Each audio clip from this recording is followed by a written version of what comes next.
What's on the tube?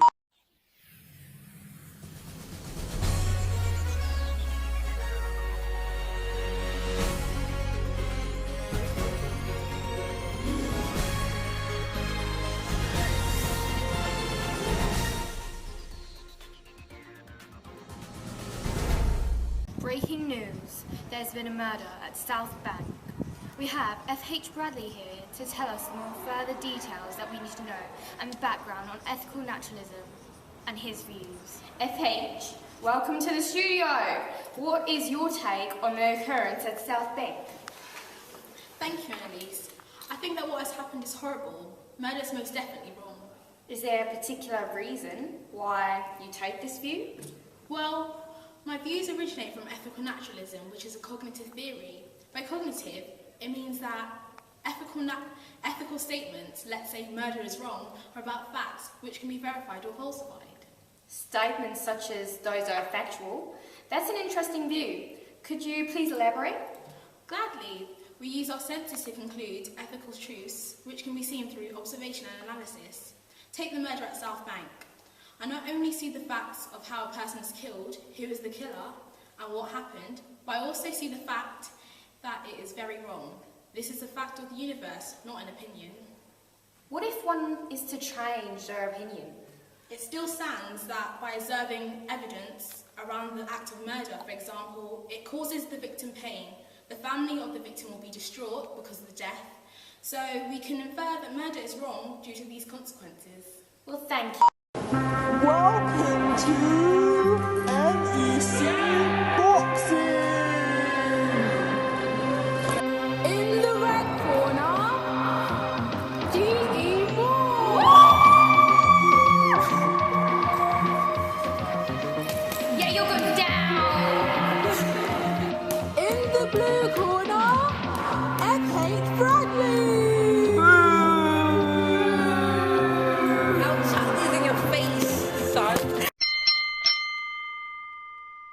Moral facts are identical with natural facts, especially psychological facts. You are wrong! You can't turn ethical statements into facts!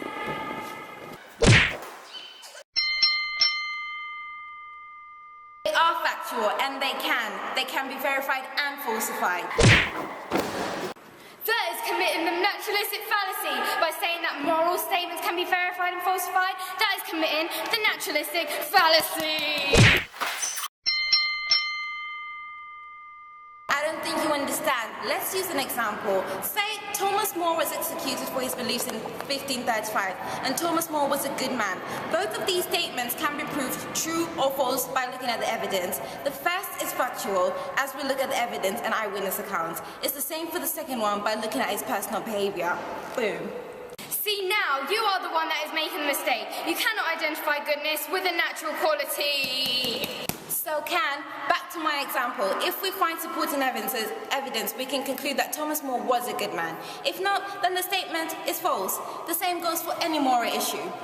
Now you listen. You cannot derive an ought from an is. You cannot infer from a description of how the world is to how the world should be, because this leads to the open question. The open question? Yes. Say you ask the question, was Thomas More a good man? This shows that good and bad cannot be the names of natural properties in the way that rough and smooth are. For example, let's use facts like Mother Teresa helped the dying and Martin Luther King led the civil rights movement. You can still ask the question, were these good actions? And if you think about the people will have different opinions on the question, therefore it leaves an open question, and that has not been answered. Boom! Oh. I believe this is what you call a knockout! Yeah, you just got served! Yeah. The winner is Chipo!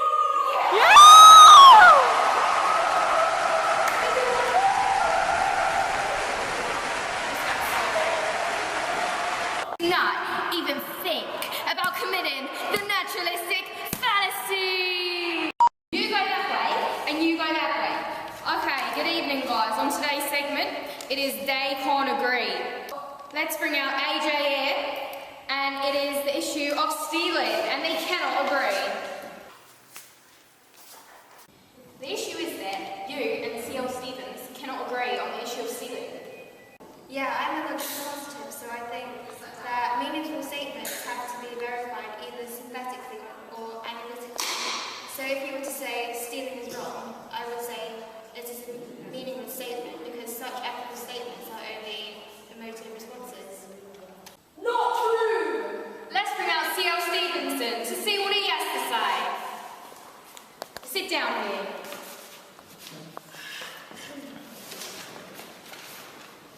They aren't just expressions of emotion, it's more than that. Of course it's changing attitudes and based on beliefs, but it's also on a persuasive element as well. No, you know what? You guys cannot agree. But No, don't want to hear it. Shut up. Do you want to bring security out? This is just a shadow bench, just so much hot air and nothing more. Let's bring out the lie detector test. All truths are simply known by intuition, true or false. If I am asked what is good, my answer is that good is good. And that is the end of the matter. How is good to be defined, you say? It cannot be defined, and that is all I have to say. Good is simply unanalyzable property, just as the primary colour, yellow. We cannot use our senses to tell whether something is good, but we simply know by moral intuition. And we can still say whether a moral statement is true or false. We recognise goodness when we see it, we simply know if something is good. We cannot explain what yellow is by definition, but we know by recognition. I bring her to the witness box. Ethical statements have an intrinsic sense, so other people should agree with the statement and follow it. Ethical statements are simply prescribed by one another, and as individuals, we have a social contract whereby we must act according to what is good. Morality was non-cognitive, but unlike motivists, he claims that ethics can be based on reason and logic. Moral principles are acquired through custom and upbringing, and are not part of the natural order itself, but nonetheless, they tell us how to behave. Moral statements did more than describe behavior or express attitudes. Hare believed that moral statements had a prescriptive quality because they commanded behavior, guiding our actions. That moral statements are to guide choices in ours and other people's. I object. Order in the court. Everyone recognizes when we ought to do a certain action, so moral obligations are obvious. There are two types of thinking, reason and intuition. Reason looks at the facts of a situation and intuition decides what to do. In any situation, I thought that intuition would show which particular action was right and where our moral obligation lay. But everyone has different thoughts, actions, unique features. Yes, I understand this. People's morals are different, but this was because some people had developed their moral thinking further than others. I object. You simply do not explain why, or attempt to list any fundamental obligations or moral virtues off with his head. I'm a deontologist. It is obvious that there are certain types of actions which are called prima facie duties that are right. In any particular situation, we could come to realise certain prima facie duties. What is your evidence for this? Duties of gratitude, justice, fidelity, self-improvement. Must I go on? Please do elaborate. When prima facie duties conflict, we must follow the one we think is right in the situation. And sometimes on prima facie duty, we will have to give ways to another. These are duties at first sight. However, Ross, you do not tell us how we know what a prima facie duty actually is, or how to decide which one to obey in cases of conflict. Well, this simply depends on a person's moral maturity. RM, head to the witness box, please. If I say stealing is wrong, I am trying to prescribe an attitude and behaviour. I want you to come round to my way of thinking and act in my way of thinking. The only coherent way to behave morally was to act on judgments that you're prepared to universalise. Moral statements had a universal quality, and it's in our best interest to prescribe advice to others as we would want to have such advice given to ourselves. It would be inconsistent to do otherwise. Our reason tells us that killing people is wrong, that this is something everybody should acknowledge, and therefore, do not kill becomes prescriptive. All ethical language is prescriptive, as it is all that we have learned, and we have been educated through our childhood and throughout our lives what is right and wrong from learning through others, such as parents. Universalization tests confirms that my reason told me which becomes a moral law. Moral prescription, living by everyone else's principles as well as your own. Prescriptivism provides you with principles to live by. There is no truth of the matter highlighting a non-cognitive approach. Order the court! All arise! Verdict from the jury? Ain't nobody got time for this. Judge, are you serious? Okay.